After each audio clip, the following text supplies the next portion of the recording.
Hello everyone. तो क्या आप लोग बिल्कुल तैयार हैं ना, जिसको कहते हैं दिलो दिमाग से तैयार होना, दिल से भी दिमाग से भी। तो आप लोग बिल्कुल तैयार रहो। और ये सीरीज़ पूरा लंबा चलने वाला है, टोटल 5 मंथ्स के। और ये फर्स्ट वीडियो है, तो मैं चाहता हूँ कि बहुत कुछ आप लोगों को बता दूँ इस फर्स्ट वीडियो में। तो थोड़ी बहुत हम लोग एक्स्ट्रा बातें कर लेंगे, जैसे कि ये पेड कोर्स है नहीं, मेरे चैनल पे कोई पेड कोर्स नहीं है। जो भी है वो टेस्ट जो मैं क्रिएट करता हूँ आप लोगों के लिए, जो मैं प्रैक्टिस करवाता हूँ, उसके चार्जेस लिया हूँ 99 रुपीज़, है ना। ताकि आप क्या करो, 3 दिन 4 दिन क्लास लो और फिर जा कर के उसी क्लास के बेस्ड पर प्रैक्टिस किया करो, क्योंकि पढ़ना प्लस प्रैक्टिस करना दोनों इम्पोर्टेंट है। दूसरी बात यह है कि पंक्चुअल होना बहुत ज़रूरी है, यानी आपको टाइम पे आकर के देख लेना वीडियो बहुत ज़रूरी है, साथ साथ में देखा करो। अगर आप लोग इस तरीके से नहीं जाओगे ना, तो बहुत सारे स्टूडेंट्स ऐसे हैं जो पंचवर्षीय योजना कर बैठे हैं, पहले से ही 5-5 साल तक तैयारी कर चुके हैं, एग्ज़ाम नहीं निकलता। उनका मेन जो कमी है वो यही है कि वे लोग पंक्चुअल नहीं रहते और वे लोग क्लास को टाइमली नहीं देखते। और सेकेंड चीज़ ये है प्रोक्रेस्टिनेशन, कि वे लोग आज का काम कल पे टालते रहते हैं। और ग्रुप बनाने का मेन मकसद वही है। एक तो ग्रुप में पीडीएफ दिया करूँगा, जो भी मैं नोट्स यहाँ पे प्रोवाइड कराऊँगा आपको, सब कुछ आपको वहाँ पर दे दिया जाएगा पीडीएफ। आप वहाँ से आसानी से पढ़ पाओगे, कम टाइम में पढ़ो और फिर उसका क्या करो, उसका रिवीजन भी कर पाओ आप कम वक्त में। तो पीडीएफ के लिए तो ग्रुप है ही, प्रैक्टिस के लिए तो है ही। मतलब वहाँ मैं जो भी टेस्ट दूंगा वो तो इंडिविजुअल मैसेज करके दूंगा सबको, अपना अपना अलग अलग लिंक दूंगा। दूसरी बात यह है कि वहाँ पर मैं आप लोगों को फोर्स करता रहूँगा कि आप लोग टाइम पे देखो, आज का काम कल पे मत टालो, वरना टालते रह जाओगे सालों साल। तो ये चीज़ आप लोग को फॉलो करने हैं। दूसरी बात यह है कि इस सीरीज़ में हम वही क्वेश्चंस और वही रूल्स को डिस्कस करने वाले हैं जो बहुत बार एग्जाम में देखे जाते हैं। मतलब कोई भी ऐसा एग्ज़ाम ना हो जो इन सारे रूल्स जो मैं कलेक्शन अभी दे रहा हूँ, इन सारे रूल्स से बाहर बहुत कम ही ऐसे क्वेश्चन हैं जो पूछे जाते हैं और मोस्ट कन्फ्यूजिंग भी हैं। दूसरी बात यह है कि जो भी 58-54 आपके बच जाएंगे ना, छोटे छोटे रूल्स जिसका कोई उतना ज़्यादा इंपॉर्टेंस नहीं है, बहुत कम पूछे जाते हैं, उसको तो हम लोग कॉमन एरर के सीरीज में ही निकाल देंगे। Common error, fill in the blanks और PQRS, क्लोज टेस्ट, ये सब में बहुत सारा रूल बताऊंगा। तो वो जो छोटे छोटे चीज़ हैं, चिल्लर पार्टी लोग जिसको कहते हैं ना, तो वो सबको हम लोग ऐसे ही निकाल देंगे। यहाँ पर हम लोग बहुत ही ज़्यादा कन्फ्यूजिंग रूल्स के बारे में डिस्कस करने वाले हैं, ज़रा ध्यान से देखना। तो हम लोग क्या करेंगे, आज हम लोग स्टार्ट कर देते हैं कि आज का फर्स्ट रूल है क्या। तो देखो, ये रूल हर कोई जानता है, ये रूल कौन नहीं जानता। देखो यहाँ पर क्या दिया है। दूसरी बात देखो, अभी कुछ जो फर्स्ट के रूल्स हैं उसके बारे में थोड़ा सा मैं आपको ज्ञान दे देता हूँ, थोड़ा सा जो उसका मर्म है वो मैं बता देना चाहता हूँ। सबसे पहली बात कि आर्टिकल से मैं लिया हूँ कुछ रूल्स को जो काफ़ी ज़्यादा कन्फ्यूजिंग है। आर्टिकल्स में है क्या कि 2 तरह के आर्टिकल्स होते हैं। पहला तो होता है ए और एन को कहते हैं, एक तरह का ए आर्टिकल होता है, इसको कहते हैं इनडेफिनिट। क्या कहते हैं? इनडेफिनिट। पूरा नहीं लिख रहा हूँ, ऑलमोस्ट आप लोग जानते ही होंगे, इनडेफिनिट कहते हैं। दूसरे तरह का होता है द, इसको दी भी पढ़ते हैं। द और दी कब पढ़ते हैं ये हम लोग तब सीखेंगे जब PhD में कराऊंगा, है ना, टेंशन मत लो। अभी हम लोग फोकस करेंगे जो मोस्ट इंपॉर्टेंट है आपके एग्जाम ओरिएंटेड चीज़ के लिए। तो इसको, ये द है, इन दोनों को कहते हैं इनडेफिनिट। मतलब जो अनिश्चित हो, जिसका कोई निश्चितता ना हो, ये अनिश्चित चीज़ों के बारे में बात कर रहा है। और अनिश्चित चीज़ों के पहले हम लोग ए एन लगाते हैं, ये हर कोई जानता है। दी को कहते हैं डेफिनेट आर्टिकल। मतलब जो चीज़ क्या हो, डेफिनेट हो, निश्चित हो, इसके पहले हम लोग क्या लगाते हैं? द लगाते हैं। कैसे पहचानेंगे कि कब कौन सा डेफिनेट है, ये भी रूल मैं डिस्कस करूँगा। दूसरी बात ये है कि डेफिनेट का मतलब यहाँ पर निश्चित से, ध्यान से समझना, कुछ ज़रूरी बात बताने वाला हूँ। तो ये द को निश्चित कहते हैं, मतलब निश्चित चीज़ों के पहले द लगता है। तो जो भी चीज़ निश्चित होता है ना, वो खास होता है हमेशा। वो हमेशा क्या होता है? खास होता है। और किसी भी खास चीज़ों के पहले हम लोग क्या करेंगे? द का यूज़ किसी भी खास चीज़ों के पहले हम लोग क्या करेंगे? द का यूज़ करेंगे। ठीक है, भूलना मत इस चीज़ को। ये जो खास वर्ड है ना, ये बहुत ही खास भी है। क्यों? क्योंकि मैं इस पूरे सीरीज़ में बताने वाला हूँ आपको, देखना ध्यान से। अब ज़रा हम लोग डिस्कस करते हैं यहाँ पे कि सुपरलेटिव डिग्रीज के पहले क्या लगता है? द लगता है भाई, क्योंकि कोई भी सुपरलेटिव डिग्री हो ऑलरेडी वो क्या है? सुपर है। सुपर है मतलब क्या? वो खास है। वो खास है तो उसके पहले क्या करेंगे? द का यूज़ करेंगे। ध्यान से देखना, यहाँ पे दिया है Garima is the most beautiful of all these girls. तो क्या मतलब है यहाँ पे कि सारे लड़कियों में से कौन खास है? गरिमा है खास, है ना। और यहाँ पर सुपरलेटिव डिग्री कौन सा है? मोस्ट है। तो मोस्ट के पहले क्या लग गया है? द लग गया, इसलिए ये करेक्ट है। इसी तरीके से Dhoni is the best player of this team. इस टीम के बेस्ट प्लेयर कौन है? तो पूरे टीम में से जो बेस्ट कह रहा है, वो खासियत जो बता रहा है वो धोनी साहब के बारे में बता रहा है, मतलब बेस्ट है यहाँ पे सुपरलेटिव, और इसके पहले द लग गया, कोई गल नहीं जी। अब आगे देखो, आगे बताया है the most handsome player of this team is mister Dhoni. अब यहाँ पे मोस्ट आ गया है क्या? सुपरलेटिव डिग्री, इसके पहले द लगना ज़रूरी है, द लगा दिया, कोई इशू नहीं।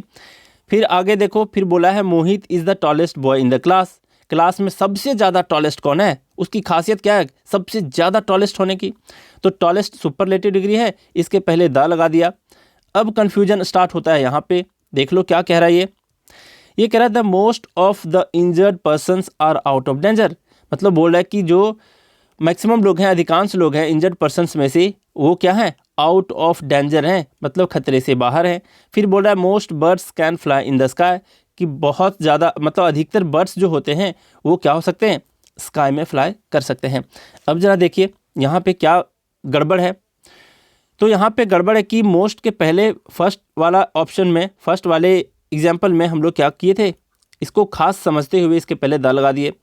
फिर यहाँ भी मोस्ट आया था आपका, इसके पहले भी द लगा दिया था, लेकिन मोस्ट यहाँ भी आया है और इसके पहले द लग चुका है, और ये फिर भी गलत हो गया है। आखिर क्यों कन्फ्यूजन है यहाँ पे? मोस्ट के पहले हम लोग द नहीं भी लगाए हैं, फिर भी ये आपका सही है, आखिर क्यों? तो इसके पीछे का रूल क्या है? तो मैं आपको बता देना चाहता हूँ कि बस सारे सुपरलेटिव डिग्री तो ठीक है, सबके पहले द तो लगता ही है, लेकिन मोस्ट को लेकर के थोड़ा सा कन्फ्यूजन है यहाँ पे। क्या कन्फ्यूजन है ज़रा देख लो।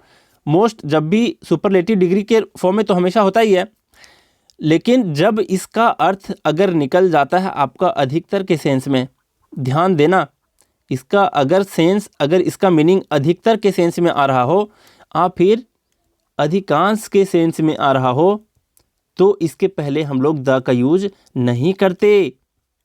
क्यों नहीं करते? क्योंकि मान लिया जाए एक भीड़ है, इसमें कोई एक बंदा ऐसा है जो बिल्कुल क्या है? खास है। तो इसको हम क्या कह रहे हैं कि ये बिल्कुल ही उस भीड़ में से खास है, तो इसके पहले द लगा दो। किसी बंदे की बात नहीं कह रहा हूँ, मतलब किसी चीज़ों के बारे में बात कह रहा हूँ। तो ये पूरे भीड़ में खास था, तो इसकी खासियत है कुछ, इसके पहले द लगा दिया। लेकिन ये पूरा भीड़ है और मैं बोलूँ कि इसमें से अधिकांश की बात कह रहा हूँ, इधर वाले पोर्शन की अधिकांश की बात कह रहा हूँ, तो ये कोई खासियत है इसकी? नहीं। तो जैसे ही इसकी खासियत चली जाती है ना, मतलब अधिकांश की बातें करूँ तो इसकी खासियत क्या हो गई? चली गई। बात समझ रहे हो? तो अधिकांश का सेंस अधिकतर का सेंस अगर दे रहा होता है मोस्ट, तो इसके पहले द का यूज नहीं किया जाता। तो बात समझ में आई कि द को डेफिनेट क्यों कहते हैं और खास क्यों कहते हैं, और खास के पहले द का यूज क्यों नहीं करते। बात आप लोग बिल्कुल समझ गए होंगे। और इसलिए कह रहा हूँ कि यहाँ पर क्या कह रहा था कि अधिकतर इंजर्ड पर्सन्स जो थे वो खतरे से बाहर थे, तो अधिकतर का सेंस दिया है, इसलिए यहाँ पर कोई खास व्यक्ति की बात नहीं कहा है, और इसलिए इसके पहले द का यूज नहीं करेंगे। और यहाँ पर अधिकतर पक्षियों की बात कह रहा है, इसलिए इसके पहले द का यूज नहीं करेंगे, इसलिए ये सही है और इसलिए ये गलत है। ठीक है, तो आप लोग बिल्कुल समझ गए होंगे, मुझे नहीं लगता कभी भूलोगे दोबारा। अब जरा बात करते हैं, देख लो सेकंड वही वाला रूल में लिखा हूँ कि मोस्ट का अर्थ जब अधिकांश हो तो इसके पहले द का यूज नहीं करेंगे। ठीक है, जैसे 5th और 6th नंबर, ये नोट्स मैं आपको प्रोवाइड करा दूंगा व्हाट्सएप पे, टेलीग्राम पे नहीं। ठीक है, अब जरा देख लो, टेलीग्राम पे इसलिए नहीं क्योंकि वहाँ पर देखो मैं ज़्यादातर जो कहते हैं सिंसियर लोग ना, वो व्हाट्सएप पे आ चुके हैं। सिंसियर इन द सेंस ऐसे नहीं कि पैसे की कमी है, पैसे की कमी वालों को भी मैं ऑफर दे रखा था उस वीडियो में, जब अनाउंस किया था कि भाई जिसके पास पैसे की कमी हो वो मुझसे बातें कर सकते हो। और उसमें हैं भी कई सारे लोग जिन्होंने कहा सर मैं 99 भी पे करने के लायक नहीं हूँ, तो मैंने उसको इंक्लूड किया हुआ है। तो अब जरा देख लो यहाँ पर थर्ड रूल क्या कह रहा है। यहाँ पर कह रहा है कि इन जनरल जो बातें कह रहा है, इन जनरल की बातें क्या है वो भी मैं समझाऊंगा कि इन जनरल का क्या सेंस है। यहाँ पे ये हर कोई जानता है कि कॉम्परेटिव डिग्री के पहले द नहीं लगता जी, देखो कैसे, जैसे यहाँ बोला है Garima is better than Gauri. अगर गौरी से कंपेयर किया जाए गरिमा की तो गरिमा बेटर है, और इस बेटर के पहले हम लोग द का यूज नहीं करेंगे। और बेटर क्या है, बेटर आपका है कंपैरेटिव डिग्री। फिर यहाँ पे बोला है he is more handsome than his brother, तो मोर हैंडसम क्या है, कंपैरेटिव डिग्री में, इसके पहले हम लोग द का यूज नहीं करें। ठीक है, तो ये भी आपका करेक्ट हो गया, सबको ही जानते हैं। लेकिन आप थर्ड क्वेश्चन देख लो, किसी बैंकिंग के एग्जाम से लिया गया है, इसको ट्राई करो। यहाँ बोला the interviewer asked me if I knew that Kalidas was the greater than any other poet, मतलब किसी दूसरे पोएट से तुलना कर रहा है, किसको, कालिदास को, और कह रहा है कि इंटरव्यूअर ने मुझसे पूछा कि क्या तुम्हें पता था कि कालिदास सबसे ग्रेटर हैं अन्य पोएट से। तो यहाँ पे क्या दिक्कत है देख लो, यहाँ पे दिक्कत है कि यहाँ पर कंपैरेटिव डिग्री कौन सा आया है, ग्रेटर, और ग्रेटर के पहले द लगा दिया है, इसलिए क्या हो गया, इसलिए ये गलत हो गया। अगर ग्रेटेस्ट होता, ग्रेटेस्ट सुपरलेटिव डिग्री है, तो उसके पहले द लगा देते, और यहाँ पर द नहीं लगेगा, इसलिए यहाँ पर ये एरर था, इसको द को हटाना पड़ेगा यहाँ से। अब जरा देख लो यहाँ पे क्या है, जरा देखो। नेक्स्ट है आपका मोहित इज सीनियर टू चिराग। अब सीनियर भी कंपैरेटिव डिग्री है, किसी से हम क्या कर रहे हैं, कंपेयर कर रहे हैं। कंपेयर कर रहे हैं मतलब सीनियर के पहले भी द का यूज नहीं होगा, ये भी सही है। और सीनियर, जूनियर, सुपीरियर, इन्फीरियर, ये सारे जो वर्ड्स होते हैं, एडजेक्टिव होते हैं, इसके पहले हम इसके साथ हम लोग कौन सा प्रीपोजिशन लगाते हैं, तो टू लगाते हैं। ये हर किसी को ऑलमोस्ट पता ही होता है, ठीक है, दैन नहीं लगाते। अब जरा देखो यहाँ पे क्या रूल्स है इसमें से, इतने सारे में से, कि जब भी कंपैरेटिव डिग्री के बाद अगर हम दैन या फिर टू का यूज़ करते हैं, तो यही इन जनरल की बातें कह रहा है, क्योंकि कंपैरिजन हम लोग दो ही तरीके से करते हैं, दैन और टू का यूज़ करके इन जनरल।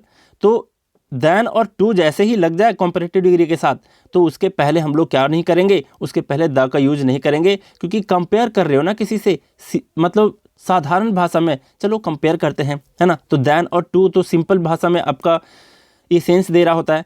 तो इस कंपैरेटिव डिग्री से पहले, इन सारे कंपैरेटिव डिग्री के पहले द का यूज नहीं करते, जब भी उसके बाद दैन और टू आता है, ठीक है। अब यहाँ पे दिक्कत वाली बात यह है कि यहाँ पे आ गया है कि Garima is the better of the two girls. अब बेटर के पहले द लग गया है, फिर भी ये करेक्ट है। आखिर क्यों, तो क्यों, इसका जो रूल है कि दैन और टू तो यहाँ आया नहीं है इस बेटर के पहले, इसके बाद। एक तो पहला रीज़न ये है। दूसरा जो इसके पीछे का कॉन्सेप्ट है, मैं समझाया हूँ कि किसी चीज़ का खास होना। अब यहाँ पर जो कंपेयर किया गया ना गरिमा को किसी अन्य दो गर्ल से, मतलब वही दो गर्ल से जिसमें से गरिमा भी है, तो यहाँ पर इसको खास कर दिया गया है। इस बेटर को क्यों खास कर दिया गया है, क्योंकि यहाँ पर मेंशन कर दिया है स्पेसिफिक तरीके से, ऑफ द टू, दो ही में से। बात को जरा समझने की कोशिश करना। मतलब मान लिया जाए इस दुनिया में आपके समक्ष दो ही लड़की बची है और कोई नहीं है, और उसको स्पेसिफिक तरीके से फोर्स करके बोला गया है ऑफ द टू गर्ल्स। तो ये जो वर्ड मेंशन किया जाता है ना, ऑफ द टू गर्ल्स, मतलब दो ही लड़कियों में से, दो ही में से। तो जब भी इस चीज़ को फोर्स डाल करके यहाँ पर दिया जाता है, मतलब ऑफ द टू जब भी मेंशन किया जाए, समझ जाओ उस पर वो फोर्स करना चाह रहा है और कहना चाह रहा है भाई वो दोनों ही खास है, और उसमें से भी एक खास की बात कह रहा है, मतलब खासम खास, है ना। तो ऑफ द टू सेंस देता है खास में से भी खास। तो इस तरीके से अगर ऑफ द टू आ जाए, तो इसके पहले जो भी कंपैरेटिव डिग्री होगा, इसके पहले द लगाना मस्ट हो जाएगा आपका। तो इस चीज़ को मत भूलना, ठीक है। ऑफ द टू गर्ल्स जो है, ऑफ द टू जो है, इसके पहले जो भी कंपैरेटिव डिग्री है, इसके पहले द आपको लगाना ही पड़ जाएगा, इस चीज़ को मत भूलना। और अगर दैन और टू के साथ आता है कंपैरेटिव डिग्री, तो इसके पहले हम लोग क्या नहीं करते, इसके पहले द का यूज़ नहीं करते, ठीक है। और ऑफ द टू अगर जोर डाल के यहाँ पे जोर डालने का ही सेंस दे रहा होता है ऑफ द टू, ठीक है। तो इसके पहले वाले कंपैरेटिव डिग्री के पहले द का यूज करेंगे ही। तो ये जो कंपैरेटिव डिग्री है, ये आपका खास हो जाता है किसके वजह से, ऑफ द टू वाला वर्ड्स के वजह से, ठीक। तो आप लोग समझ गए कि यहाँ पर क्या लोचा है। अब जरा देखो, ये चीज़ तो कोई नहीं भूलेगा। अगर मेरा स्टूडेंट है कोई जिसने कोई भी वोकैबुलरी का एक पूरा सीरीज़ देख रखा है, तो मुझे लगता है कि कभी नहीं भूलेगा वो, क्या, ये वाला मंत्र कभी नहीं भूलेगा। बहुत बार रिपीट किया हूँ, चैनल के अबाउट में भी लिखा हुआ हूँ मोटिवेशनल के तौर पे, ताकि आपको मोटिवेशन मिले। यहाँ पे क्या कह रहा है, the more you sweat in practice the less you bleed in battle. अब देख रहे हो यहाँ पे मोर क्या है, ये मोर जो है आपका, ये है आपका कंपैरेटिव डिग्री में लेस भी है आपका कंपैरेटिव डिग्री में, इसके पहले द का यूज करेंगे ही करेंगे। इसी तरीके से आपका the more he gets the more he wants, देख रहे हो, मोर एंड मोर दोनों के पहले द है, फिर भी ये करेक्ट है। फिर इसी तरह से the older I get the happier I am, मतलब जितना ज़्यादा मैं ओल्ड हो रहा हूँ उतना ज़्यादा मैं खुश हूँ। तो यहाँ पे क्या कहने का सेंस है क्या, तो जिसने भी इसको याद कर रखा है वो तो कभी नहीं भूलेगा कि जब इस तरीके का स्ट्रक्चर हो सेंटेंस में तो उन दोनों कंपैरेटिव डिग्री के पहले हम लोग द का यूज करेंगे ही करेंगे, पहली बात। दूसरा क्या सेंस होता है कि जब भी इस तरीके का सेंटेंस है ना तो गौर करना, यहाँ पे द 2 बार यूज हुआ है। देखो यहाँ पे द लिखा है ऐसे, the dot dot dot the, है ना। ए वाला जब भी पैटर्न मिले ना तो देख लो इन दोनों के पहले आपका द लगेगा। अब यहाँ पे होता क्या है, तो देखो कंपैरेटिव डिग्री के पहले जब भी मतलब ये द और द का यूज होता है तो इसका क्या बताने का सेंस होता है कि ये यह कहने की कोशिश कर रहा है कि दोनों वस्तु और फिर दोनों घटनाएं जो होती हैं वो साथ साथ परिवर्तित होती हैं। ये इसके पीछे का कॉन्सेप्ट है, मेन कॉन्सेप्ट। तो साथ साथ जब परिवर्तित हो रही हैं दो चीज़ें और बदल रही हैं दो चीज़ें, दो घटनाएं एक साथ घट रही हैं और बताने की कोशिश कर रहे हैं एक दूसरे से इंटरलिंक्ड हैं, तो वो चीज़ खास हो जाती है और इसलिए इसके पहले द का यूज किया जाता है। मेरे विचार से ये तो समझ गए कि ऑफ द टू यहाँ पे फोर्स डाल रहा है क्या, कि ये खास है इसलिए इसके पहले कॉम्पिटिटिव डिग्री के पहले द लगेगा, और ये इसलिए खास है कि मैं कहता हूँ इस सेंटेंस को याद कर लो, इस तरीके का जहाँ भी आपको मिल जाएगा तो कॉम्पिटिटिव डिग्री में क्या करोगे, उसके पहले आप क्या करोगे, द का यूज लगा दोगे दोनों के पहले। मान लिया जाए कोई कॉम्पिटिटिव डिग्री है, 2 बार उसको यूज किया गया है, जैसे कहोगे कि मोर मोर मोर मोर गुड, ऐसे कोई कह देता है ना, मोर मोर मोर हैंडसम, तो भाई बार बार मोर मोर लगा रहे हो मतलब क्या, उसकी खासियत ही तो बताना चाह रहे हो, तो वो चीज़ खास हो जाती है, इसलिए उसके पहले द का यूज करना अनिवार्य है। तो इस चीज़ को नहीं भूलोगे मुझे उम्मीद है, ठीक। बस इतना ही सा कॉन्सेप्ट है इसके पीछे, कॉम्पिटिटिव डिग्री और आपका सुपरलेटिव डिग्री तो इसके पहले बता दिया, तो समझ गए। अब देखो, अब यही वाली बात मैं यहाँ पे मेंशन कर दिया हूँ। 4th नंबर रूल में क्या है, लास्ट में रिकैप भी कराऊंगा, टेंशन मत लो। यहाँ पर है कॉम्पिटिटिव डिग्री के बाद अगर देन अ टू रहे तो उस कॉम्पिटिटिव डिग्री के पहले द नहीं लगता, ठीक है, ये तो मैं बता दिया। फिर है अगर कॉम्पिटिटिव डिग्री के बाद ऑफ द टू का मेंशन हो तो उस कॉम्पेरेटिव डिग्री के पहले द लगता ही लगता है, ये मैं बता दिया। क्यों, क्योंकि ये जो वर्ड है ये उसको खास बना देता है। नेक्स्ट है कॉम्पेरेटिव डिग्री के पहले द डॉट डॉट डॉट, ये जो द का यूज होता है जब यह बताने की कोशिश करें कि दोनों वस्तु या घटनाएं साथ साथ परिवर्तित हो रही हैं, बदल रही हैं और एक दूसरे से इंटरलिंक्ड हैं, तो उस कॉम्पैरेटिव डिग्री के पहले हम लोग क्या करेंगे, द का यूज करेंगे ही करेंगे, ठीक है। तो इतना कुछ आप लोग सीखे। अब देखिए आगे बहुत ज़्यादा मैं डिस्कस करने वाला हूँ और यही आपका जो पूरे सीरीज़ का सार है ना, बस इसी में आपको देखने को मिलना है। देख लो जरा, नेक्स्ट क्या, 6 रूल तक हम लोग देख चुके, अब 7th रूल है। देखो क्या कह रहा है ये आपसे कह रहा है यहाँ पे कि जब सेंटेंस में noun plus of plus noun रहे तो फर्स्ट नाउन के पहले द लगेगा। ज़रा ध्यान देने वाली बात है, ये किसी एसएससी के एग्ज़ाम में पूछा गया है। इस क्वेश्चन को देखो, ट्राई करो क्या गलती है यहाँ पे। यहाँ कह रहा है the teacher drew an attention of the boys to the importance of regular practice. क्या बात है भाई, यहाँ पे क्या क्या गलती है, इसको ज़रा ढूंढेंगे। फिर नेक्स्ट है students of this class are very punctual. फिर क्या कह रहा है यहाँ पे, water of this well is polluted, tea which I am drinking is hot. और ये एक क्वेश्चन पूछा गया है एसएससी के किसी एग्जाम में और इसको देखने को मिला था, अब देखे होंगे टेलीग्राम के ग्रुप में क्विज में एक बार डाला गया था। मोस्ट ऑफ द स्टूडेंट्स क्या कर दिए थे, गलत कर दिए थे इसको। तो देखो यहाँ पर देखेंगे कि क्या इसमें गलती है क्या सही है।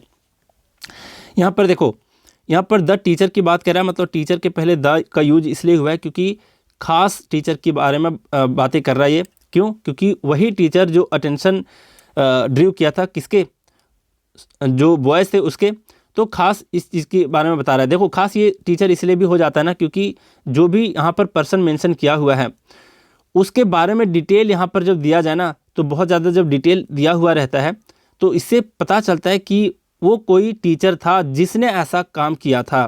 तो जिसने और जो, इस तरीके का जो वर्ड होता है ना, जिसने, जो वहाँ पर मेंशन रहेगा, कभी कभी नहीं रहेगा, आपको सेंस पकड़ना होगा। हुम रहे जिसको कहते हैं जिसने अजीन है, फिर दिस रहे या फिर दैट रहे, विच रहे, विच का मतलब कौन सा नहीं, इसका मतलब जो के सेंस में, जिसने के सेंस में, फिर हु के सेंस में है ना, हु का मतलब यहाँ पर कौन नहीं, जिसे, ठीक है, जिसे के सेंस में, विच का मतलब जो के सेंस में। इस तरीके से जब रहता है तो वो पता कर देता है कि वो जो है, इसको इनफैक्ट इसको कहते क्या है, देखो रिलेटिव प्रोनाउन कहते हैं इन सारे वर्ड्स को। तो रिलेटिव प्रोनाउन अगर वहाँ पे दिया रहता है तो उसके पहले वाला जो सब्जेक्ट रहता है ना, वो आपका खास हो जाता है, ठीक है। तो इसको पहचानने का एक ये भी तरीका है लेकिन ये सारे वर्ड तो यहाँ पर मेंशन नहीं है, लेकिन इसके डिटेल से आपको पता करने थे कि ये टीचर खास है, इसलिए इसके पहले दा लग गया यहाँ पर, तो करेक्ट है। नेक्स्ट आपका an attention of the boys, attention है, नाउन है, इसके पहले एन लग गया, जी हाँ, अटेंशन जो है ए से स्टार्ट हो रहा है तो आपको हो गया एन, यहाँ पर करेक्ट है। फिर कह रहे हो of the boys to the importance of regular practice, अब यहाँ भी आपको करेक्ट लग रहा होगा, क्यों, क्योंकि इम्पोर्टेंस भी नाउन है और दूसरा नाउन है प्रैक्टिस, है ना। अगर यहाँ पर एस ई रहता तो वो वर्ब हो जाता, लेकिन यहाँ पर सी ई है तो वो नाउन होता है। तो यहाँ भी नाउन है, रेगुलर प्रैक्टिस और इम्पोर्टेंस, ठीक। ऑफ से दोनों जुड़ा हुआ है रूल के मुताबिक, तो इसके पहले दा लगा दिया, सही है। लेकिन यहाँ गलत है कहाँ, तो ज़रा देखो, अटेंशन भी यहाँ पर आपका नाउन है, ऑफ से जुड़ा हुआ है किसे, बॉयज़ से आपका जुड़ा हुआ है, और ये भी क्या है आपका नाउन। तो देखो नाउन प्लस नाउन है, तो पहले नाउन के पहले क्या लगाना पड़ेगा, एन नहीं लगाना पड़ेगा, इसके पहले आपको द लगाना पड़ेगा, ठीक। तो इस चीज़ को मत भूलना। अब मैं इसको कैसे याद कराऊंगा, ये ज़रा समझने की कोशिश करना। पहले अन्य रूल को देख लो, यहाँ पर क्या कह रहा है, मतलब दोबारा नहीं भूलोगे इस मेथड को, मैं इस तरीके से बताने वाला हूँ, टेंशन मत लो आप। अब यहाँ पे देखो क्या है, ये है students of this class, student noun है, ऑफ से जुड़ा हुआ है किस क्लास से, इस क्लास से। तो दो तरीके से इसको समझ सकते हो कि ये तो खुद नाउन है, ये भी आपका क्या है, नाउन है, ऑफ से जुड़ा हुआ है, तो इसके पहले द लगाना बहुत ज़रूरी था, ठीक है। कई बारी द नहीं भी लगाया जा सकता है, ए और एन भी लगाया जा सकता है, तो वहाँ गलत नहीं है, लेकिन कहने का मतलब है कि आप यहाँ पर द लगाओगे ही लगाओगे, ठीक।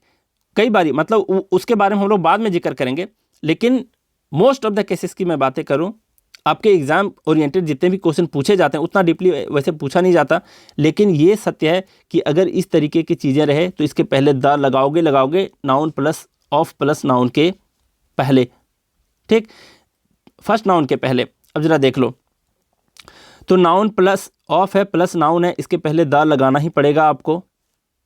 वाटर है, नाउन है, ऑफ दिस वेल मतलब इस कुएं की बात कह रहा है, तो इस नाउन के पहले आपको द लगाना ही पड़ेगा क्योंकि ऑफ से जुड़ा हुआ है। फिर टी है, टी यहाँ पर बोला है विच से, विच का मतलब अभी बताया ना कि रिलेटिव प्रोनाउन है, जिसका मतलब जो होता है। हु का मतलब कौन नहीं, हु का मतलब कह सकते हो जिसे, तो जिसे के सेंस में आए, विच जो है जो के सेंस में आए, वेयर जो है जहाँ के सेंस में आए, तो ये जो सारे होते हैं क्या, रिलेटिव प्रोनाउन। तो इसके पहले वो क्या करता है, वो स्पेसिफिक चीज़ को बताता है, रिलेट कर रहा होता है ना, रिलेटिव प्रोनाउन इसलिए कहलाता है, वो रिलेट कर रहा होता है, मतलब वो चीज़ पहले खास है और फिर पहले वो घटना घट चुकी है, वो खास हो जाता है, इसलिए उसके पहले द लगाना ही पड़ेगा। अब कैसे याद करोगे, तो यहाँ पर दिस था, इससे याद कर ली, पता चल गया। विच था, इससे पता चल गया कि वो खास है। दूसरे सेंस में ये नाउन है, ये नाउन है, ये नाउन है, ये नाउन है, तो इसके पहले ये दोनों ऑफ से जुड़े हुए हैं, तो इसके पहले द लगाना ही पड़ेगा, इसके पहले द लगाना ही पड़ेगा, और इसके पहले टी के पहले भी द लगाना ही पड़ेगा, ठीक। अब जरा देखो इसको कैसे याद रखोगे, तो देखो भाई यहाँ पर है ऑफ, तो ऑफ को मान लो कि ये बहुत ही खास व्यक्ति है जो सड़क के किनारे चल रहा है, उसके आगे भी एक बॉडीगार्ड है, उसके पीछे भी एक बॉडीगार्ड है। तो आप गौर करना, ऐसे जो भी व्यक्ति होते हैं, मान लिया जब कोई व्यक्ति पैदल चल रहा है और वो व्यक्ति है कौन, ऑफ पैदल चल रहा है, उसके आगे भी बॉडीगार्ड पीछे भी बॉडीगार्ड, तो पता है ऑफ तो खास होता है, इसलिए तो उसके आगे पीछे बॉडीगार्ड होते हैं, और जिसके पीछे बॉडीगार्ड होते हैं, दोनों बॉडीगार्ड होते हैं, सबकी निगाहें उसी के ऊपर होती हैं कि भाई देखो कौन व्यक्ति जा रहा है जिसके आगे पीछे ही बॉडीगार्ड है ना। मतलब तीनों एक तरह से क्या हो गए, खास हो गए, और सबकी निगाहें उसी की तरफ होती हैं कि भाई देखो कौन है, कौन खास व्यक्ति है जिसके पीछे आगे पीछे बॉडीगार्ड लगा हुआ है ना।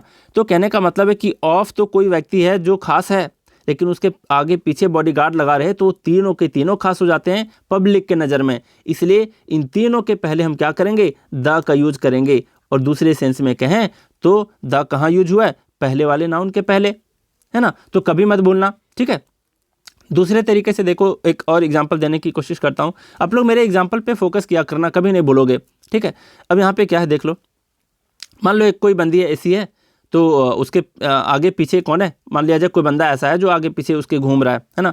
तो एक गाना आप लोग सुने होंगे ना कि क्यों आगे पीछे डोलते हो भौरों की तरह, है ना, क्यों देखते हो ऐसे बेसब्रों की तरह, ऐसा कुछ गाना है।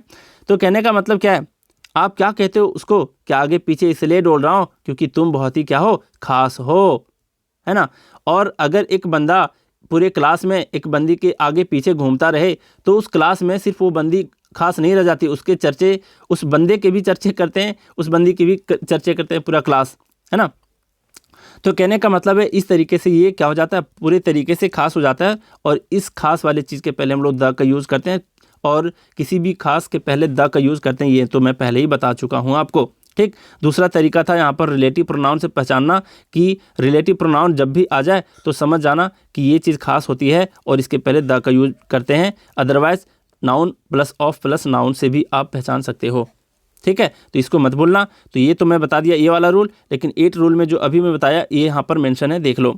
कह रहा द का use singular countable noun, plural countable noun या फिर अनकाउंटेबल नाउन को भी डेफिनेट बनाया जाता है, खास बनाया जाता है।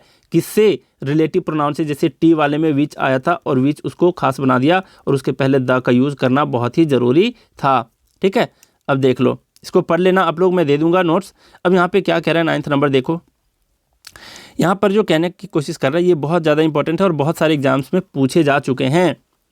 यहाँ पे कह रहा है कि वन ऑफ द, यहाँ पे कह रहा है कि वन ऑफ द रहे या फिर ईच ऑफ द रहे, एवरी वन ऑफ रहे या फिर ईदर ऑफ द रहे, नीदर ऑफ द रहे। अगर ये सारे चीज़ रहे तो इसके बाद हमेशा प्लूरल नाउन आता है या फिर प्रोनाउन आता है, इस चीज़ को मत भूलना।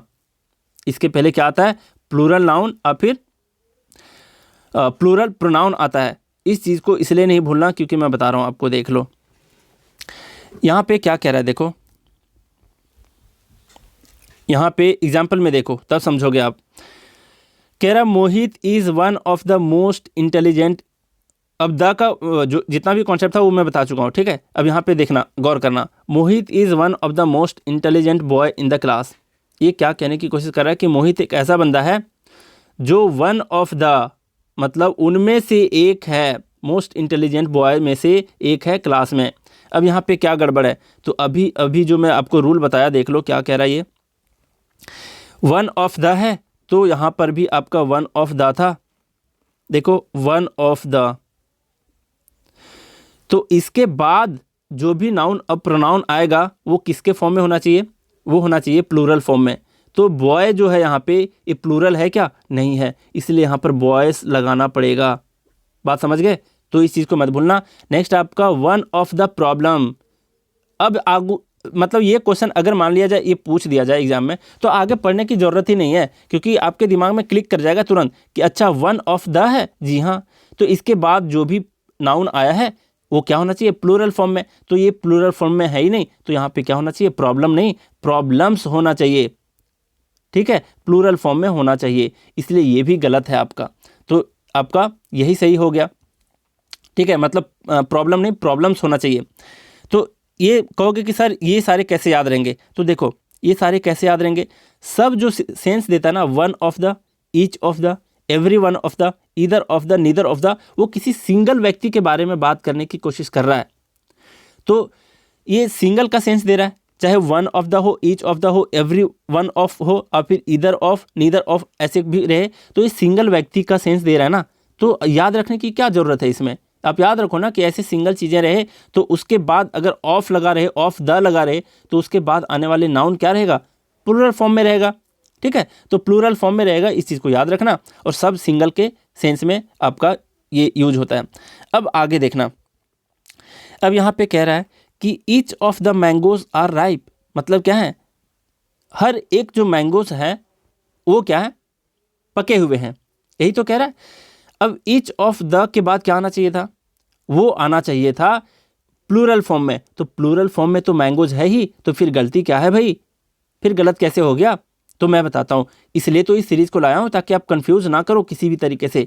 ये इसलिए गलत है क्योंकि ये जो आर है ना, ये आर नहीं होना चाहिए, यहाँ पर ईज होना चाहिए। क्यों ईज होना चाहिए? क्योंकि जो either of the, neither of the, one of the, इस तरीके से रहे, each of the, every of the, वो किसी एक व्यक्ति का सेंस देता है और उस सेंटेंस का सब्जेक्ट वही एक व्यक्ति हो जाता है। गौर करना इस चीज़ को, ना कि इस मैंगोज के हिसाब से लगाएंगे। एक किसके हिसाब से लगाएंगे?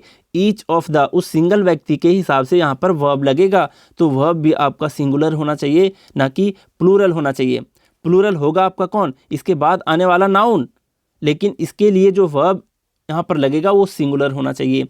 तो यहाँ पर ईज होना चाहिए था आपका, ना कि आर।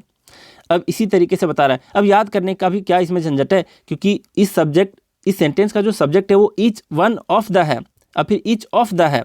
बात समझ रहे हो? मतलब कोई एक व्यक्ति है, इस मैंगोज में से हर किसी एक इंडिविजुअल की बात कर रहा है। तो सब्जेक्ट अगर वो इंडिविजुअल है तो उसके लिए आर कैसे लगाओगे? उसके लिए ईज ही लगाना पड़ेगा। इसी तरीके से यहाँ है वन ऑफ देम। तो देखो वन ऑफ के बाद आपका क्या आया? प्लूरल आया, देम, और इसका सब्जेक्ट क्या हो जाता है? देम और फिर वन ऑफ। वो इंडिविजुअल की बातें कह रहा है तो वन ऑफ हो गया ना, सिंगुलर। तो इस इंडिविजुअल व्यक्ति के लिए हैव कैसे लगाओगे? यहाँ पर तो आपको हैज़ लगाना पड़ेगा। तो ये भी कॉन्सेप्ट है यहाँ पे आगे का जो रूल है। नेक्स्ट पूछा है the teacher asked the students if every one of them. तो एवरी वन ऑफ के बाद क्या है आपका? देम। ये तो करेक्ट है, लेकिन वर की बात कह रहा है तो वर कैसे हो जाएगा जब एवरी वन एक इंडिविजुअल की बात कह रहा है? तो वहाँ पर सब्जेक्ट तो क्या आ गया? हर एक इंडिविजुअल यहाँ पर सब्जेक्ट हो गया, और उसके पहले वर्ब कैसे लगाओगे? यहाँ पर आपका वाज लगेगा। ठीक है, तो वाज लगेगा, इस चीज़ को मत भूलना, यहाँ पर यही गलत है। ठीक है, और ये पूछा गया क्वेश्चन है आपके एग्जाम में। तो जैसे ये सारे वर्ड्स जैसे एग्जाम में आ गए, one of the, each of the, every of the, one of, फिर सब तो वन ऑफ ही है यहाँ पे, इधर ऑफ, नीदर ऑफ, इस तरीके का भी रहे तो समझ जाना। उसके बाद प्लूरल फॉर्म में होना चाहिए क्या? आपका जो नाउन होता है वो, लेकिन वर्ब जो होगा उस इंडिविजुअल के बारे में बात कर रहा होगा और उसके हिसाब से ईज होगा, ना कि आर होगा। ठीक, और फिर वॉज होगा। इस तरीके से सिंगुलर वाला आपका क्या होना चाहिए? वर्ब होना चाहिए। वही आपका सेकेंड रूल कह रहा है। इसके आगे का देखो क्या कह रहा है ये कह रहा है ऊपर दिए फ्रेजेस में वर्ब सिंगुलर होता है, जो अभी अभी मैं समझा चुका हूँ। ठीक है, तो ये कन्फ्यूजन रहता है इन सारे चीज़ों के बारे में। देखो नेक्स्ट क्या है आपका, नेक्स्ट जो रूल आपका बताया है वो क्या बताया है? ये कह रहा है कि ईच रहे, एवरी रहे, इधर रहे, निदर रहे के बाद सिंगुलर काउंटेबल नाउन का यूज होता है। तो अब कहोगे कि अभी अभी आपने बताया कि नहीं वो तो प्लूरल में होना चाहिए, फिर यहाँ सिंगुलर कैसे हो गया? तो आप इसलिए ऐसा सिंगुलर होना चाहिए यहाँ पे, इसलिए होना चाहिए क्यों? क्योंकि यहाँ पर जो है ईच ऑफ द नहीं है।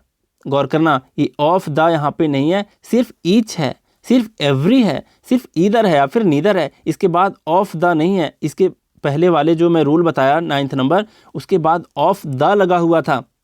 ठीक है, गड़बड़ मत करना इस चीज़ को। तो जरा देख लो, यहाँ पर सिंगल ईच है तो इसके बाद सिंगुलर होगा ही होगा। Each hand needs a job, हर एक हाथों को रोजगार चाहिए, जॉब चाहिए। ईदर सिंगर सिंग्स वेल, ठीक है, ईदर के बाद सिंगर आया, सिंगुलर में आया, बिल्कुल होगा, क्योंकि ईदर के बाद अगर ऑफ द रहता तो सिंगर्स हो जाता। फिर है एवरी, तो एवरी के बाद singular rule. Neither road, road भी सिंगुलर में है। तो ये सारे क्या हैं? करेक्ट हैं। तो कंफ्यूज मत करना अगर इसके बाद ऑफ द नहीं है। ठीक, ऑफ द रहता तो ये सारे प्लूरल में हो जाते। ठीक है, ये भी समझ गए आप लोग। अब देख लो अगला कन्फ्यूजन क्या है। ये कन्फ्यूजन है, ये किसी बंदे ने इसके बारे में मुझे पूछा भी था कि ऑल्दो और दो में क्या अंतर है। तो मैं आपको डिटेल में यहाँ पर बता देता हूँ। देखो क्या है यहाँ पे, क्या कहने की कोशिश कर रहा है, ये देख लो। यहाँ पे कह रहा है कि ऑल्दो रहे या दो रहे तो इसके साथ येट आता है विथ कॉमा। ये कॉमा के साथ आता है, येट आता है, ना कि बट। लेकिन अक्सर एग्जाम में बट दे करके आपको कंफ्यूज करता है, ताकि अगर आप इस कॉन्सेप्ट को नहीं पढ़ो तो आप कंफ्यूज होकर के गलत आंसर पे टिक लगा दो। तो यही कह रहा है। या फिर अगर येट नहीं रहे तो सिर्फ कॉमा से भी काम चल जाता है। ये आपका कौन कह रहा है? ये आपका ग्रामर का रूल कहता है। ये भी मैं याद करा दूंगा, अभी जस्ट अभी याद करा दूंगा, कभी नहीं भूलोगे। ठीक है, ये कैसे याद रखने हैं देख लो। यहाँ कह रहा है ऑल्दो और फिर दो, दोनों में से कोई एक यूज़ कर सकते हैं। दोनों का मीनिंग सेम होता है, सिर्फ फ़र्क क्या होता है ये मैं आगे बताऊंगा। ऑल्दो और फिर दो, ही वॉज वेल ऑफ, मतलब अमीर था, बट ही वॉज ग्रीडी, लेकिन फिर भी वो क्या था? ग्रीडी था, लालची था, लेकिन यहाँ पर बट दे दिया है, जबकि दो और ऑल्दो के साथ यहाँ पर आपका येट आना चाहिए था विथ कॉमा, इसके पहले कॉमा है, ठीक है, देख लो, येट आना चाहिए था। अब फिर येट को नहीं भी लगाओगे, हटा भी दोगे तो भी चल जाएगा, क्योंकि इसके पहले कॉमा है जो यहाँ पर रूल कह रहा है। उसी तरह से आगे है दो और फिर although he is poor yet he is happy, फिर भी वो क्या है, येट का सेंस जो आता है, मीनिंग आता है फिर भी के सेंस में आता है। तो इसका मतलब क्या है, ऑल्दो और दो का मतलब हिंदी में होता है यद्यपि, जिसको हालांकि भी कह सकते हैं ना, हालांकि वह क्या है, पुअर है, फिर भी वो क्या है, हैप्पी है, ठीक है, हिंदी का भी मीनिंग पकड़ते जाना। तो यहाँ पर करेक्ट है आपका, अगर येट यहाँ पर नहीं लगाते हैं, दो और फिर although he is poor he is happy, अगर कॉमा भी है तो भी ये आपका करेक्ट है। लेकिन आप यहाँ पर बट और येट में कैसे हमेशा के लिए याद रखोगे, तो मैं अभी बताता हूँ। एक चीज़ याद रखना कि मैं आपको चलते चलते भी पूछ दूँ ना एक चीज़ कि भाई बताओ सबसे अच्छा रिलेशन किस में होता है, मतलब 1 to 9 में अगर बातें किया जाए, जो भी डिजिट होते हैं, तो सबसे ज़्यादा रिलेशन अच्छा किसके किसके बीच होता है, तो दो और येट में, भूलोगे नहीं। किसी भी बंदे को आज जा करके बोलना, आप फिर घर में कोई भी सदस्य हो तो बोलना कि जब भी मैं तुमसे पूछूं ना कि किसके किसके बीच रिलेशन अच्छा है, 2 के बीच या 8 के बीच, और फिर 1 के बीच, और फिर 9 के बीच, 3 के बीच या 5 के बीच, तो मुझे बताना 2 और 8 के बीच, मतलब इस चीज़ का जिक्र कर देना किसी के साथ, कभी नहीं भूलोगे। और फिर मैं ही फिर से आपको पूछ रहा हूँ कि बताओ कौन से 2 ऐसे डिजिट है, सिंगल डिजिट, जिसके बीच सबसे अच्छे रिश्ते हैं, तो वो है 2 and 8, 2 और 8, इन्हीं दोनों के बीच क्या रिश्ते अच्छे हैं। तो 2 जहाँ भी आ गया उसके बाद आप बट नहीं येट लगाओगे, ठीक है। तो इस चीज़ को मत बोलना कि 2 के साथ येट आता है ना कि बट, तो ये भी आपका कन्फ्यूजन दूर हो गया। लेकिन थोड़ा सा कन्फ्यूजिंग यहाँ पर ये है, कन्फ्यूजिंग यहाँ और कुछ नहीं बचा है, बस ये है कि ऑल्दो और दो में क्या फ़र्क होता है, इस चीज़ के बारे में ज़रा देख लेते हैं। तो देखो माइनर सा फ़र्क है, कोई फ़र्क नहीं है, हालांकि आपके एग्जाम में नहीं पूछा जाएगा इतना, लेकिन फिर भी मैं बता देता हूँ। देखो एज के साथ हमेशा 2 आता है, इस चीज़ को याद रखना, और अगर एज 2 होता है तो उसका मीनिंग होता है मानो, मानो के सेंस में। मैं अभी एग्जांपल के बता दूंगा अभी एग्जांपल क्या होता है। एज 2 का जो दूसरा मीनिंग होता है इंग्लिश में, वो एज इफ़ होता है, मतलब मानो के सेंस में, ठीक। अब ज़रा देखो, मतलब एज के साथ 2 आएगा, ना कि ऑल्दो, कभी ऑल्दो नहीं आता एज के साथ, तो इस चीज़ को याद रखना, ठीक है, हमेशा 2 ही आता है। उसी तरीके से इवन के साथ आपका 2 आता है और इसके साथ कभी भी ऑल्दो नहीं आता, बस इतना ही याद रखना है, इतना ही फ़र्क होता है और कोई फ़र्क नहीं होता, ठीक। पीएचडी वैसे नहीं करा रहा, और फिर भी ये चीज़ मैं सोचा कि बता देता हूँ, किसी ने पूछा हुआ था इसलिए, वरना बताने की ज़रूरत नहीं थी। यहाँ पे देखो, यहाँ पे क्या कह रहा है एग्जाम्पल में, she moved her lips as if to a smile, मतलब उसने अपने लिप्स को मूव किया मानो वह स्माइल करने वाली थी। बात को समझो, तो मानो के सेंस में आ गया ना एज इफ, और फिर इसके बदले हम लोग एज 2 का भी यूज करेंगे, दोनों का मतलब मानो ही होता है। जैसे शी मूव्ड हर लिप्स, उसने अपने लिप्स को मूव किया मानो कि स्माइल करने वाली हो, है ना। तो एज 2 का मतलब आप लोग समझ गए कि एज के साथ 2 आता है, ना कि ऑल्दो आता है। उसी तरीके से इवन 2 है, और इवन 2 का जो मीनिंग होता है वो अद्यपि के सेंस में होता है, सिंपल 2 के सेंस में ही इवन 2 आता है। लेकिन इवन किसी के पहले आता है, मतलब क्या है, इसको जब भी इवन को यूज किया जाता है तो जोर देने के लिए किया जाता है ना। जैसे कहते हैं इवन राम वॉज प्रेजेंट, है ना, मतलब यहाँ तक कि राम भी प्रेजेंट था, तो यहाँ तक की सेंस देता है जोर लगा करके, है ना। तो ये जोर लगाने के लिए दिया जाता है, 2 के पहले यूज किया जाता है, ना कि ऑल्दो के पहले। जैसे यहाँ बोला ऑल्दो वी डोंट अग्री, मतलब यद्यपि हम लोग अग्री नहीं करते, I think she is a brilliant speaker, लेकिन मुझे लगता है, आई थिंक का मतलब होता है मुझे लगता है कि वह ब्रिलियंट स्पीकर है। लेकिन अगर ऑल्दो के पहले इवन लगा दें तो ये जोर डाल देता है कि यहाँ तक कि हम लोग माने या ना माने, even though we don't agree, यहाँ तक कि हम लोग माने या ना माने, I think she is a brilliant speaker, वो ब्रिलियंट स्पीकर है ही।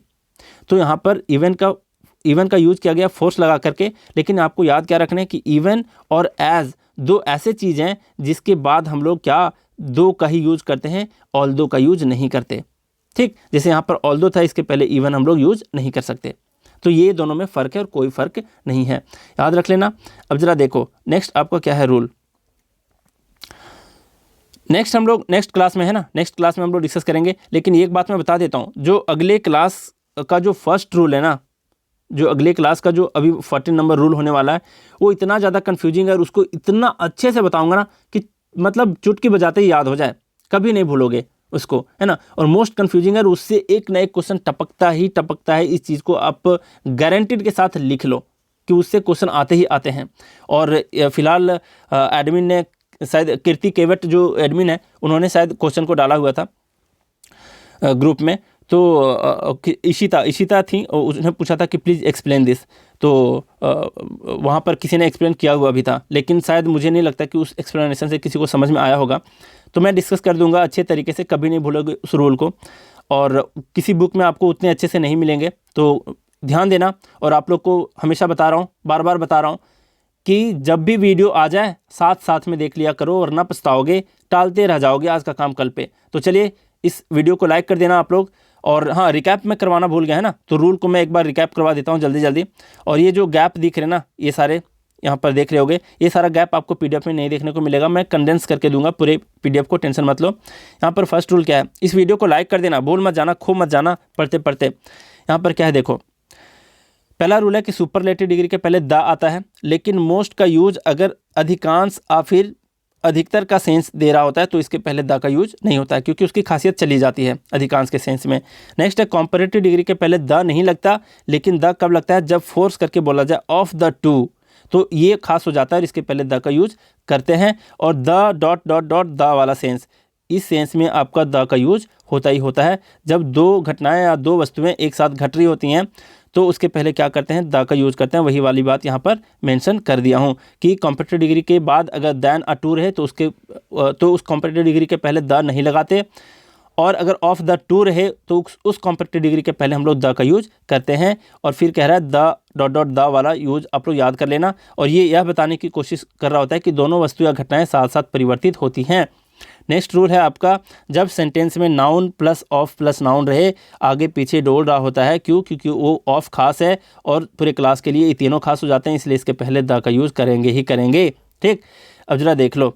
नेक्स्ट है आपका कि कैसे पहचानेंगे कि कौन सा नाउन जो है वो निश्चित है, खास है। तो इसको रिलेटिव प्रोनाउन अगर वहाँ पे मिल गया तो समझ जाना कि वो चीज़ खास है, जैसे हु, जिसे, हुम, जिन्हें, दिस मतलब यह, दैट मतलब वह, वेयर मतलब जहाँ, विच मतलब जो, इस सेंस में अगर वहाँ पर दिया हुआ रहता है तो ये जो रिलेटिव प्रोनाउंस हैं ये बता रहा होता है कि वो चीज़ खास है। ठीक, अब यहाँ पे कह रहा है कि वन ऑफ द की बातें कर रहा है, each of the, every one of the, each of the, neither of the, इधर ऑफ द, है ना। मतलब ये किसी एक इंडिविजुअल के बारे में बात कह रहा है, लेकिन किसी इंडिविजुअल को हम मान लिया जाए किसी भीड़ में से कहें कि एक भीड़ में से किसी इंडिविजुअल को निकालो, तो क्या करोगे, उस भीड़ के लिए आपको प्लूरल तो लगाना ही पड़ेगा ना।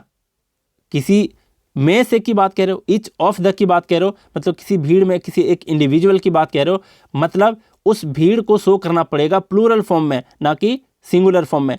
लेकिन उस इंडिविजुअल जो होता है वो उस सेंटेंस का सब्जेक्ट हो जाता है, और किसी इंडिविजुअल व्यक्ति के लिए सब्जेक्ट थर्ड पर्सन सिंगुलर कहलाता है, जिसके लिए जो वर्ब होता है वो भी सिंगुलर का यूज होता है। ठीक है, तो इस चीज़ को आप लोग देख चुके हो। वही कह रहा है ऊपर दिए फ्रेजेस में क्या होता है, वर्ब सिंगुलर होता है, लेकिन जो नाउन प्रोनाउन होता है वो क्या होता है, प्लूरल होता है। फिर कह रहा है ईच, एवरी, ईदर और नीदर के बाद क्या होता है, सिंगुलर काउंटेबल नाउन का यूज होता है। ईच ऑफ नहीं है, यहाँ पे ईच है, ईदर है, एवरी है, नीदर है। ठीक, नेक्स्ट रूल है आपका कि ऑल्दो और दो के साथ येट आता है, मतलब दो के साथ आठ आता है, इस चीज़ को मत बोलना। बट नहीं आता है, इस चीज़ को देख लिए। और यहाँ पर एज के साथ कभी भी ऑल्दो नहीं आता है, एरर में दे सकता है एज के साथ ऑल्दो लगा करके, तो वहाँ पर गलती आप लोग पकड़ना। और इवन के साथ भी ऑल्दो नहीं आता है, इस चीज़ को याद रखना, यहाँ पर दो ही आता है। ठीक, सब बता दिया हूँ। और अब हम लोग देखेंगे आगे से रूल नेक्स्ट क्लास में, है ना। तो चलिए आज का क्लास हम लोग यहीं रैप अप करते हैं। Thank you very much.